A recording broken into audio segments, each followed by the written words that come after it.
Yeah, I put my dad in the street against a heavyweight. I've gone back to the dad. I've punched him a few more There's times. 5 blokes outside my front door. Can you come and help One me? hell of a fucking story, so stay tuned.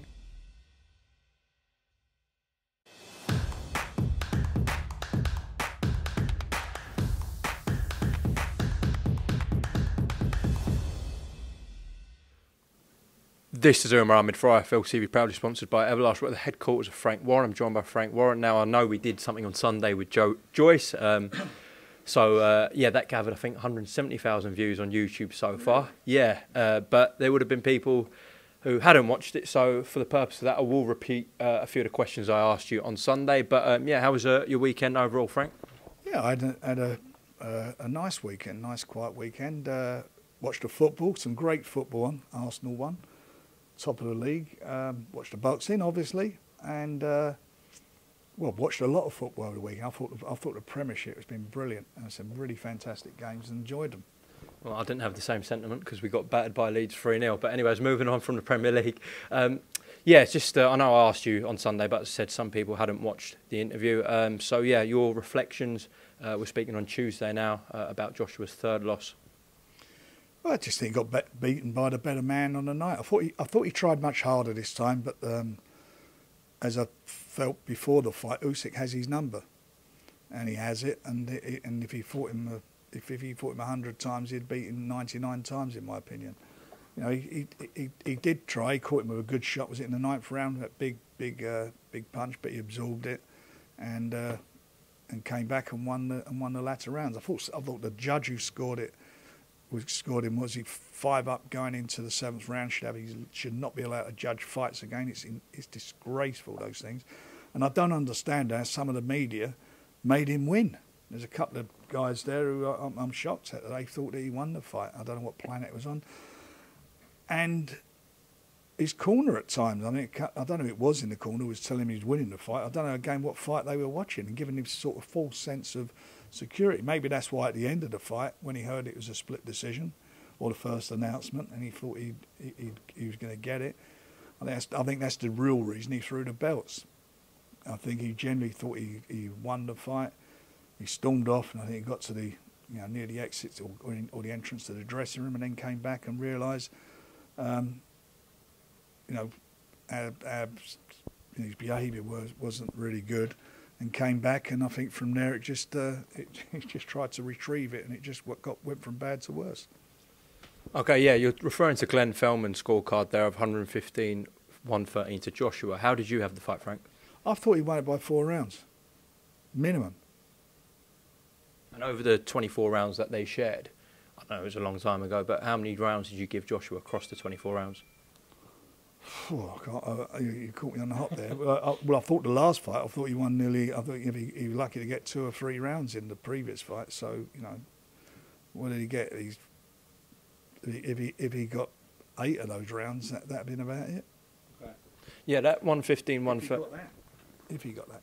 That 115-113, which made it a split decision. Yeah, were you shocked by that? Yeah, I was really disappointed. I was disappointed because every time it seems like in fights now we seem to get these controversial decisions, and they shouldn't be controversial, and there is no consequence. I mean, I bang on about this and bang on about it. There is no consequence to somebody having a poor day judging a fight. You're a football referee, you do this, you get demoted. You go down a level. And that's the same thing. What happens though, because of, I don't know, connections or whatever it is with whatever governing body it is, they get another big fight, and I don't think that's right. They should be accountable. They should be accountable for their actions. These are world class sporting events that the world is watching, and this is not acceptable. When he was doing that speech, Anthony Joshua, what was your initial reaction to that? What were you thinking? I think it's a little bit all over the place. I mean, he's referred to like, for example, I think he mentioned later about the pedigree of guys, fighting from their very young age of, very young and going back generations. There's been a lot of fighters who do that who don't make it. There's a lot of fighters who come into the game with no experience. Anthony Yard, for example, he only had, 11 11 fights as as an amateur and came in and has given a good account of himself. And for him, I thought that was strange what he came out with, you know, about Reading Jail. I thought I was going to sort of go into an Oscar Wilde thing there, the Ballad of Reading Jail. I mean, it was like, I just didn't get it. I didn't understand where he was at. I didn't understand where he was coming from. He's a guy who's had great amateur experience, irrespective of what he's saying. He fought in big tournaments. He fought in world championships. I'm sure it was Azerbaijan where that world championship was, and he got a silver medal. He got robbed there. He won that. I thought it was a terrible decision. He fought in the Olympics. He's got a gold. He's a gold medal. He's been a pro for what? How many years now? 10 years. Been a world champion. What? Good 7 years, 6, 7 years. I'm not sure, or whatever he was. So he's had a wealth of experience. And I just didn't get any of that. And I just thought it was like he was trying to justify him getting beat. And it's all very well talking about pressure. Everybody who's involved in world title fights has pressure. Both the fighters have pressure. But no one's had more pressure, in my opinion, than Usyk. You know, he's training for a fight whilst his country's getting destroyed, getting bombed. He's got family there, the worry of that. You know, the preparation. Who wants to be fighting when that's going on in your homeland? And he did that. And got on with it, and I just felt that you know, it's a great shame where he's at with that, and you know, I think the throwing of the belts was not a you know, I don't think done himself any favours on that. It's a shame. It's a great shame. He obviously felt he won that fight, in my opinion, and I felt that's why he behaved and then tried to retrieve the situation. A lot of people on social media said that someone from his team should have taken the mic off him or had a word with him and sort of prevented the situation from escalating any further. Do you agree with that? Well, I mean, you tried to protect him from himself, but the fact is he took the mic himself. You know, it wasn't his microphone. It's like me grabbing your mic now. He took the mic and went off on his rant. They could have helped him, but listen, it is what it is. He's done it. You can't turn back the clock. I'm sure he regrets it. He does regret it because you can see from the comments and the things he said afterwards. But he's been beaten. He got beaten by a better man. It's happened to him. It happens to lots of people, lots of fighters. No one's, you're up and down. The mark of a man is how you come back from that. That's where the good fighters come. He's had. I think he's had a blessed career. A blessed career. You know, where he's come from, he's done extremely well. All that baggage, he did have baggage in what he's brought, and made a life for himself. And boxing gave him that opportunity. And he seized it with both hands, and he's done extremely well financially. He's secure, I would think, for life now, him and his family. And that's it. What his legacy is going to be, I don't know yet, because I don't know whether he's going to carry on boxing or not. I have no idea what his legacy will turn out to be in the game. As you said, he's come out and apologised. He's a human like everyone else. We saw a couple of hours after the incident in the ring, in the post-fight press conference, where he broke down. He was very emotional. What did you make of that? Well, it's what he was. He's emotional. I think maybe he was a bit embarrassed about what happened in the ring. I have no idea. I mean, I'm not in his head. At the end of the day, you know, he's lost his fight. He done his best. He fought better in the second fight than he did in the second. Than he did in the first. He showed more heart in that fight, that second fight, in my opinion, than he did in the first. And he can only do your best. If you do your best, that's all you can do. And be proud that you've done your best. At the end of the day, he was doing a guy who's got better skills and was the better fighter. Thoughts on comments from people at Matchroom, some of them made to me straight after the fight, that Joshua will be freer now, he can actually enjoy his career. They weren't interested in the belts anyways. Of course they were interested in the belts. I mean, what bullshit is that? I mean, that is what it is. It's bullshit. Who's at Matchroom? Who was that who said that? Eddie and Frank Smith. Oh, you mean the two amateur psychiatrists? I remember I liked what they said about Tyson. All the nice things they said about. They talked about mental health. These are the guys who are calling Tyson bipolar and so forth before the fight. If I remember, is that right? Smith. Yeah, I mean, I think bipolar was. I mean, they called him a moron after the fight. And bipolar. That's what they said before the fight. Frank Smith buy. The only thing he know buy means two, doesn't it? You know, you bipolar. You got two sides. The only buy he knows is two sugars. Okay, I wasn't really going to bring this up, but let me come to this situation. So, your guy Tyson Fury takes to social media, has his say on the fight. I think that's what Eddie Hearn and Frank Smith were upset about, that Joshua's just lost the fight and Tyson Fury's goading him, a mental health advocate. Eddie and Frank Smith were very vocal about that. Your thoughts? I don't accept that. You know, it's all goading him. I mean, you know, this has been going on between them and between Matchroom and certainly between Eddie Hearn and Tyson for a long, long time. You know, it is what it is. You know, he said what it is. I mean, was he having a mental breakdown in the ring? If he's had a mental breakdown, then he shouldn't be boxing anymore. Or he's got to wait until he can get his mind clear and do that. I don't know if he had I'm not a doctor. I have no idea. My opinion of what happened in the ring is really simplistic. He thought he won, and he said what he said, and tried to retrieve the situation. That's my opinion. I may be wrong. Who knows? I'm not a doctor. I don't make out to be a psychiatrist or a doctor. That's for other promoters. I'm with Tyson all the way. I have no problem with what Tyson said. He said he beat both of them. That was the general what he meant. I can beat both of these fellas, and I agree with him that he can. Well, did you speak to Tyson after the fight on Saturday? Yeah, I spoke to him beforehand, after, and during. What did he say to you? Exactly what I just said. He said these two guys are both made for me. Okay. Just a last one on Joshua. Of course, he's pledged his long-term future to the Zone. That was his last fight with Sky Sports Box Office. He's had a long, long run with them right from the start. As I said, this is his third loss in 5 fights. He's going to be a shareholder at the Zone as well. So what do you think the Zone are thinking at this point? I shouldn't think they're too happy, are they? I mean, you know, they've done the deal based upon the fact, I'm sure, that they thought he was going to win the fight. Well, he hasn't won it. And they don't like belts, so what world title fights are you going to fight for if they don't like belts? Okay, moving on to the question that everyone once asked of you. Has there been any movement on this potential undisputed fight? I appreciate it's early days. It's Tuesday. It's only a couple of days after the fight. But has there been any conversation with Team USYK? We had conversation before the fight. And they're free agents. Manager Alex and Aegis, there's no problem with either of them. They're good people. And there won't be a problem making this fight. There's no problem making this fight. It's where it's going to take place will be the issue. And generating the income to satisfy both boxers.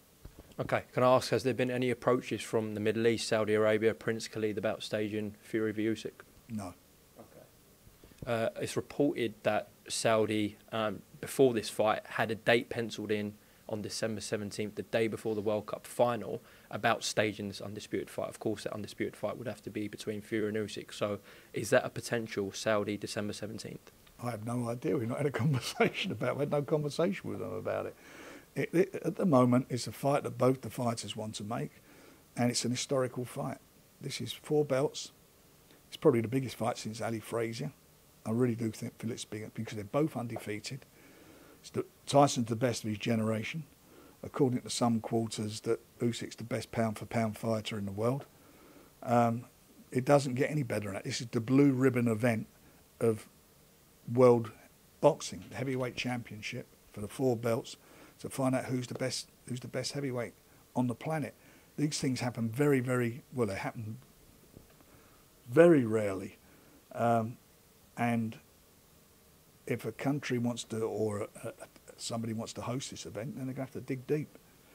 We can't get the fight on over here until next spring at the earliest, because if it were going to go on over here, it'd have to be at Wembley. And we want to get it away before the end of the year. So to get it way beyond the year, there has been interest from various places, and we'll go where the money is. Okay. Just on the UK front, is Cardiff not an option because they got the roof? No, because we can't generate the income that's needed, what these guys want. Okay, that's fair enough. Okay, well, I know everyone wanted Fury Joshua, had Joshua won, but in some ways, this undisputed fight, is it a relief? Because, as you said, that the TV broadcaster situation, the politics side, seem much more straightforward. There isn't really any politics. There aren't any politics or TV in the way of this, and it is a much easier fight to get on. And say the only thing that's going to be an issue is where we generate the most money from. Okay. I know you said you were having talks before the fight. Have you spoke to either Alex Krasuk or Igis Klimas since the fight? No, but my son has spoken to Alex, and I know Bob's spoken to Igis. Okay. We know Alexander Usyk wants to fight. I know Tyson Fury come out after the fight on Saturday and said he'll come out of retirement and he wants to fight Usyk. Are you confident this fight gets made? I'm confident. The fight's made. Both parties want it, so there's no big problem in this getting this fight made. It's where it takes place and how we satisfy the boxers' financial demands. That's really it. Is December the most likely month? Well, you've got to ask Usyk really, because he's just come out of a fight. Tyson's good to go. He trains regularly, as you know, so he'd be ready. I'm certainly for November, December, no problem with him. But Usyk's just had he's had 12 rounds, and I'm sure he won't have a break. So it's really up to him. Well, I mean, August we're in, they'll have September, October, November. He'll have a fair few months. Yeah, I'm sure he will. But he's lots of things going on in his life besides boxing, and there's some terrible things going on in Tyson's life as well. He just lost his cousin, and that's been a dreadful time for their families. Yeah, I mean, I'm glad you brought that up. There's Rico Burton tragically passed away. Obviously, Tyson Fury's cousin, He got murdered due to knife crime. Obviously, a massive situation ongoing in this country, has been for a while. Knife crime. It has. It's dreadful, and it just gets worse and worse. Mark Prince lost his son to this a few years ago, and it just continues on a daily basis in every city in the UK, and nothing seems to be done about it to stop the perpetrators of this. There's no consequence. It seems that you get caught carrying a knife, you get a warning or whatever it may be, and even if when they commit the atrocious crime, they still don't seem to get much of a jail term for it. And in the meantime, some poor mother or father and families have to suffer the dreadful consequences of losing a child. It's awful, or a brother. Yeah, all thoughts go to the Burton family on that tragic loss. And a word on Alexander Usyk as well. Of course, God knows what was going through his head in the last few months. To come out like he did on Saturday night and box the way he did, a word on that, please. Well, that's what I'm saying. That's. I mean, there's photos of him, isn't there, with the rifle, or machine gun, whatever he had, with the other soldiers and troops. I mean, their homeland's getting destroyed. It's getting bombed on a daily basis. You can't even, you can't even contemplate some of this stuff. And yet, through all that, he managed to train for a fight and win a fight.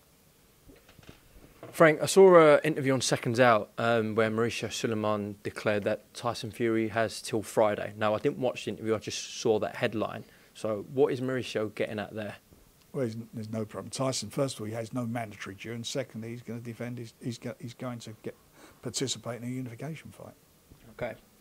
So in terms of the rest of the heavyweight division, your two guys, Daniel Dubois and Joe Joyce, are in pole positions, and of course Filip Hrgović as well. Let's start with Filip Hrgović. I know you mentioned it on that interview with Joe I did with you on Sunday. His thoughts on his win over Zhilei Zhang. A lot of people had Zhilei winning the fight. I thought he won it. I thought Zhilei won it. I thought he won the fight. I think it was a great decision. What I think of Hrgović, that's the first time I've really seen him, watched the whole fight with him, and I've got to be honest, I was quite disappointed.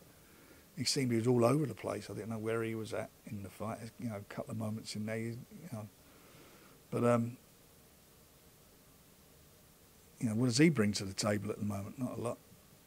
Well, he did get the decision, so he is in line for the IBF shot. You've got Joe Joyce and Joseph Parker, the winner of that will be the WBO mandatory, and Daniel Dubois at the moment is obviously WBA regular champion and WBA mandatory. I'm sure he'll have a fight before he gets his world title shot. But do you know who's next in line out those three? I'm not sure, and you can't hold me to it, but I think it'd be the BO. Okay, I know. I'm not sure. Okay, I know you said I can't hold you to that, and you think it's the BO, but wasn't the BO the last one with Usyk? But that was a long. That had been outstanding for a while anyway. But that's how I understand it is. But obviously, let the organisations will tell you what it is. I mean, you know, pick up the phone and ask them. But that's how I believe it is. Okay, so hopefully we get this undisputed fight with Fury and Usyk. We know Hrgovic has won his IBF final eliminator.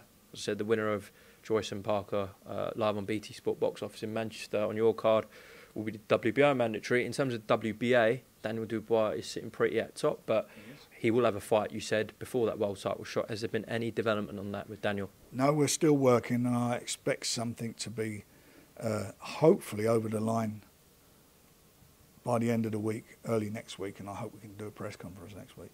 Okay.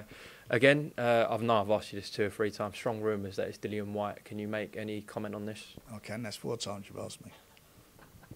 That was sharp, Frank. All right. Well, I'll see you at a press conference next week for Daniel Dubois.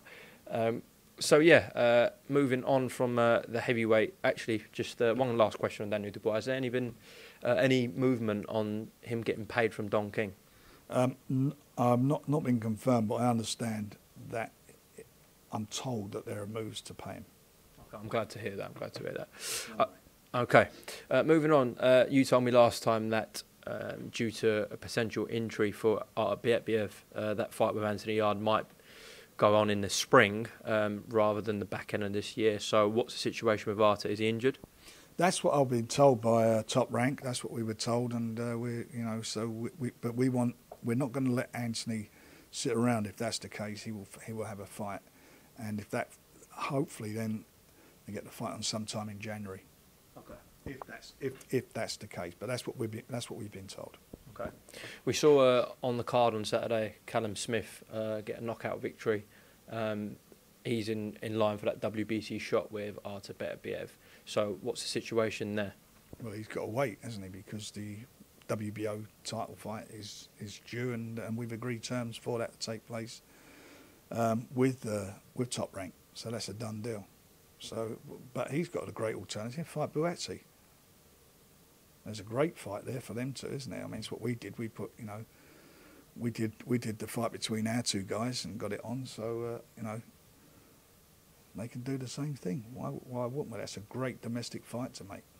It's a similar situation when, of course, as Yard is mandatory for the WBO, whilst that situation was occurring, you had Eddie saying that why don't you make the Buatsi fight with Yard whilst Anthony's waiting for that shot. Is that what you're saying they should do with Callum and JB? We made Lyndon. Lyndon was number 1, and he fought Anthony. Anthony was number 1, and he fought Lyndon, and we did that, made a rematch of that fight, and that's got Anthony is now fighting Berbisiev. So that fight's on. While they're waiting, that's 3 belts he's got. So while they're waiting, it's tied up. Why don't they just make that fight between the 2 of them? It's a great fight. Well, I'd make that in a heartbeat. Okay. We saw on the weekend a fresh call out from Tommy Fury to Jake Paul. Now we know Jake Paul probably is going to be in Manchester for Joyce Parker fight week because he's got Amanda Serrano on your card. So firstly, I'll start there. Was part of that getting Amanda on? Was there conversation about Jake Paul coming to fight week? No, I didn't do the deal. My son did the deal. George did the deal. So that's. I'm sure he'll come over, and I don't know for definite, but I'm sure he'll come over because obviously he's a promoter, and he's pretty much hands on, isn't he, as far as his promotion's concerned. He'll be in Manchester, and Tommy lives in Manchester. I'm sure we might be able to get them together and work something out. Yeah, that would be an interesting situation. Like to do that, and Tommy certainly would like to do it. So we'll see what happens when Jake gets here. Definitely, that would be interesting. Jake and Tommy both in Manchester. Saw reports going around that potentially Demetrius Andrade and Zach Parker can be rescheduled. Is that true, Frank? I see today that he's now vacating his middleweight belt and going up to super middleweight. So if that's what he's going to do, I've got to speak to the BO today, and I only read that earlier this morning. So, and because of the time difference, I'll give them a call in a couple of hours, and we'll know if it is. If he's coming up, we'll get the fight on. But no, we had no problem with it. We bid for it to put it on. It's not Zach's fault that it got cancelled. So let's see where we go with it. But I'd like to make that fight, yeah. Okay. In terms of your cards, just to close off this interview, you've got, as I said, September 24th live on BT Sport Box Office, Joyce v Parker in Manchester.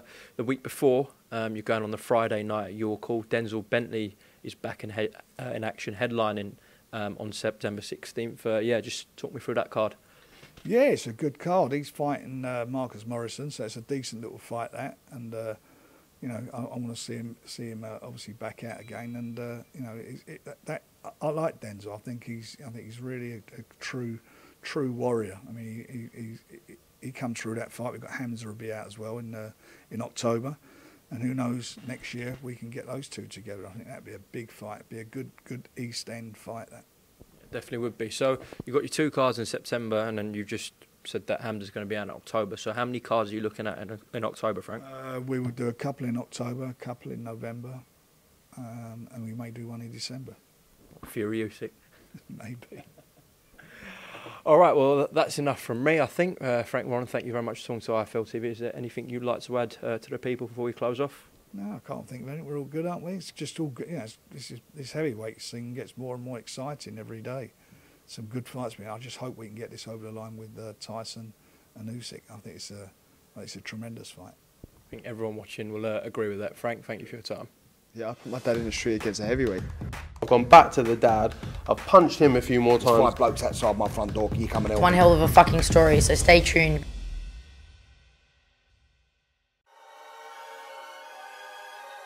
Welcome, Team Everlast, to the Team Everlast Fitness app.